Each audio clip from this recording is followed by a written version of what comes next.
दोस्तों, एक बार फिर राहुल गांधी को जेल में डालने का पूरा प्रोग्राम भाजपा सरकार, आरएसएस की यह सरकार कर ली है और इस बार यह दिल्ली से 2100 किलोमीटर दूर असम में अरेस्ट करने की तैयारी हो चुकी है। इसकी सारी आवश्यक कार्यवाहियां भी पूरी हो चुकी है और इंतजार किया जा रहा है राहुल गांधी जी का न्याय अधिकार यात्रा का, जो पूरे देश भर में घूम घूम करके न्याय अधिकार यात्रा निकाले हुए हैं और वह जिस दिन असम की धरती पर कदम रखेंगे और उनको गिरफ्तार कर लिया जाएगा। या वही असम के मुख्यमंत्री जो अभी जोगी का प्रारूप बन करके अमित शाह और मोदी का चहेता हेमंत बिस्वा शर्मा जी करेंगे। वही हेमंत बिस्वा शर्मा जी जिन्हें कुत्ते की बिस्कुट राहुल गांधी ने नहीं खिलाई थी और जिससे नाराज होकर के वह भाजपा में यानी भगवा पहन लिए थे और आज हिंदू हृदय सम्राट बन करके घूम रहे हैं, जो कि कांग्रेस में जब थे तो वह बहुत बड़ा पापी, घोटालेबाज, भ्रष्टाचारी थे। आज गंगोत्री में नहा करके वह सबसे बड़ा ईमानदार और सबसे बड़ा चहेता बन चुके हैं। राहुल गांधी का कसूर यही है कि उन्होंने कहा है कि आज हमें मौजूदा सत्ता से ही नहीं बल्कि इंडियन स्टेट से लड़ना पड़ रहा है, यानी तमाम संवैधानिक संस्थाओं से लड़ना पड़ रहा है। जो चुनाव आयोग बिक चुका है, सेबी बिक चुका है, ईडी बिक चुका है, सीबीआई बिक चुका है। जो तमाम एजेंसियां हैं वह शाह के निर्देश पर चल रहे हैं, मोदी के निर्देश पर चलाए जा रहे हैं, जो कि यह कहने के तो भारतीय संविधान में ये स्वतंत्र संवैधानिक संस्थाएं हैं और यह भी कह लिया जाए कि कोर्ट भी इससे अछूता नहीं रह गया है, क्योंकि वही कोर्ट, सुप्रीम कोर्ट, जिसका सीजीआई चंद्रचूड़ साहब थे पूर्व में, उन्होंने इलेक्टोरल बॉन्ड पर फैसला तो देते हैं कि असंवैधानिक है, लेकिन जब उसकी सीआईटी की जांच की आवेदन पड़ती है तो उसे खारिज कर दिया जाता है। यानी जो चंदा लिया गया था वह गलत है, लेकिन उस पर केस नहीं हो सकता है, उसकी जांच नहीं हो सकती है। वहीं चंद्रचूड़ साहब महाराष्ट्र का केस में देखे होंगे आप कि बोले थे कोर्ट में कि अगर उद्धव ठाकरे इस्तीफा नहीं दिए रहते तो हम अभी इनकी सरकार गठन करा देते, लेकिन उस सरकार को जो गलत ढंगों से बनाई गई थी, 2.5 साल तक चली, उसे बर्खास्त करने का जहमत नहीं उठाए थे। इसे आप क्या कहेंगे, ये हम दर्शकों पर छोड़ से देते हैं।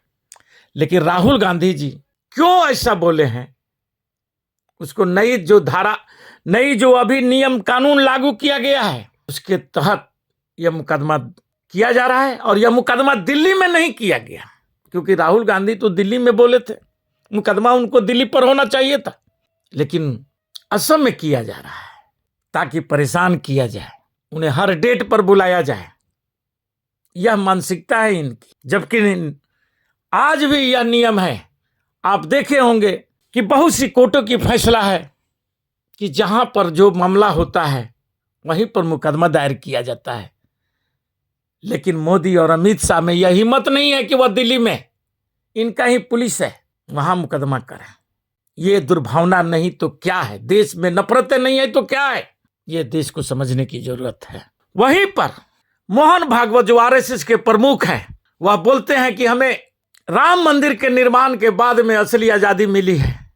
यानी यह बोल करके पूरे देश के जो स्वतंत्रता सेनानी थे, जो अपनी जान की कुर्बानियां दी थी और लड़ करके अपनी जान की आहुति दे करके हमें आजाद कराए थे, इस भारत को आजाद कराए थे, उनको खुलेआम गाली देना, उन पर राष्ट्रद्रोह का केस नहीं किया जाता है, वह केस राहुल गांधी पर किया जाता है। यह इनकी मानसिकता, ओछी मानसिकता आरएसएस और भाजपा की पूरा उजागर हो चुकी है, जिसे हर देश के नागरिक को समझने की आज जरूरत है। कल आपके साथ भी यही घटनाएं होगी, क्योंकि वह जो कानून लागू किया गया है, जिसे हर मंचों पर उसकी भर्त्सना की गई थी, लेकिन ये लोग उसे संसद में पास कराए और इस ढंग से तमाम लोग, जो देश के हर व्यक्ति हैं जो सत्ता के खिलाफ बोलेंगे, सत्ता की शिकायत करेंगे उनके खिलाफ यह मुकदमा दर्ज की जाएगी, ये राष्ट्रद्रोह की मामला दर्ज की जाएगी। क्या सत्ता के खिलाफ बोलना राष्ट्रद्रोह की श्रेणी में आएगा? सत्ता से सवाल करना राष्ट्रद्रोह की श्रेणी में आएगा? और इन्हीं बातों को लेकर के आज मीडिया इतना डरी हुई है, जिसे हम गोदी मीडिया भी कहते हैं। उन्हें चारा तो जरूर डाल दिया जाता है, लेकिन साथ में वह धमकी भी दी जाती है कि सत्ता के खिलाफ बोलोगे तो जेल में रहोगे। नेताओं के साथ भी यही किया जा रहा है। जो विपक्ष के नेता है उन्हें एक एक करके डरा धमका करके या तो अपने पाले में लाया जा रहा है या उन्हें जेल में भेजने का काम किया जा रहा है, उन पर मुकदमा दायर करने के कार्य किया जा रहा है। यानी तानाशाह जो बोला जाता है वह गलत नहीं है, और इससे बड़ी क्या तानाशाही हो सकती है? जब आपकी संविधान में निहित है, आपको बोलने की आजादी दी गई है, और उस आजादी को संसद में रोक देना, जब विपक्ष के लोग बोलते हैं तो उन्हें माइकें बंद कर दी जाती है, अध्यक्षों द्वारा रोक लगा दी जाती है, उनकी बातों को काट करके उस संसद की कार्यवाही से निकाल दी जाती है। यह क्या दर्शाता है, यह क्या कहलाता है, यह देश की जनता को समझने की जरूरत हो चुकी है। खैर, इनकी सत्ता है, जब हिटलर की नहीं चली थी तो ये किस बिसात पर बैठे हुए हैं? फैसला तो जनता करेगी ही, और करके दिखाई भी। अभी आज भी यदि इन्हें गुरूर है कि हमें जनता ने मत दे करके और इस कुर्सी पर बैठाया है, तो ये गलतफहमी में ये लंगड़ी सरकार चला रहे हैं। इन्हें जनता की बहुमत प्राप्त नहीं है, जनता इन्हें नकार चुकी है, लेकिन अपने विपक्षियों को एक एक कर किनारा लगाने का इनकी मंशा अभी भी खत्म नहीं हुए, और उसी मंशा के अंतर्गत ये कार्यवाही होने जा रही है, जो आप भविष्य में देखेंगे भी, और भविष्य में क्या बहुत जल्द देखेंगे। क्योंकि राहुल गांधी आज जिस ढंग से जननायक रूप बन करके उभर रहे हैं, और उनकी एक एक बातें अक्षर सत्य साबित हो रही है, और आज अकेला वह लड़ाई लड़ रहे हैं, इससे तो सत्ता को घबराना ही है। क्योंकि यह सत्ता कमजोर लोगों के हाथ में है, डरे हुए लोगों के हाथ में है। उन्हें डर है कि हम में गद्दी से उतरने के बाद हमारा भी वही हाल होगा, जितने कुकर्म में किया गया है उसका तमाम चिट्ठा निकलेगा, और ये लोग कहीं का मुंह दिखाने का लायक नहीं रहेंगे। इसका नतीजा है अमेरिका, जिसका ये डंका बजाते रहे। आज इन्हें अपने आज ही शपथ ले रहा है डोनाल्ड ट्रंप, और उस शपथ ग्रहण समारोह में देश के प्रधानमंत्री मोदी को नहीं बुलाया जाना, अडानी को नहीं बुलाया जाना। यह साफ निर्देश दे रहा है कि अमेरिका भी इन लोगों से नाखुश है, जिसका ये गुणगान और नारा लगाते चल रहे थे अगले चुनाव में कि अब की बार ट्रंप सरकार। आज वही ट्रंप बेइज्जत कर रहा है, और वहां के नागरिक भी, जो कि एक ट्विटर पर आप देख रहे होंगे जो ट्रेंड भी कर रहा है कि भारतीयों को गंदा बोला गया है, लेकिन यह मौनधारी सरकार चुप बैठी है, उसका कोई जवाब नहीं दिया जा रहा है कि हम भारतीय गंदे नहीं है, वे अमेरिकन गंदे हैं, वे दूसरे देशों की संपत्तियां हड़प रहे हैं।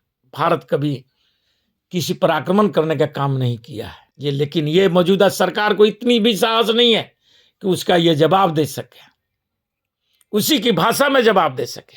ये जवाब किसको देते हैं? तो अपने विपक्षी पार्टियों पर, और विपक्षी पार्टियों में खास करके चुन लिया गया है राहुल गांधी को, क्योंकि राहुल गांधी इनका बखिया उधेर रहे हैं, जनता के इनकी एक एक कारनामे को बतला रहे हैं, जिसे यह झूठ साबित करने में हजारों करोड़ रुपया खर्च कर रहे हैं, सत्य को झूठ में तब्दील करने के प्रयास कर रहे हैं। जो इनके साथ में मीडिया भी कम सहभागी नहीं है, लेकिन लोकतंत्र में जनता ही सबसे सर्वोपरि होती है। जनता पर ही ये बातों को छोड़ दिया जाएगा। यदि गिरफ्तार किया जाता है तो इसका जनता भी मुंहतोड़ जवाब देगी, और यह शायद आरएसएस और भाजपा को बहुत भारी पड़ेगा। इसी के साथ मैं अपना वक्तव्य समाप्त करता हूं। जय हिंद, जय भारत।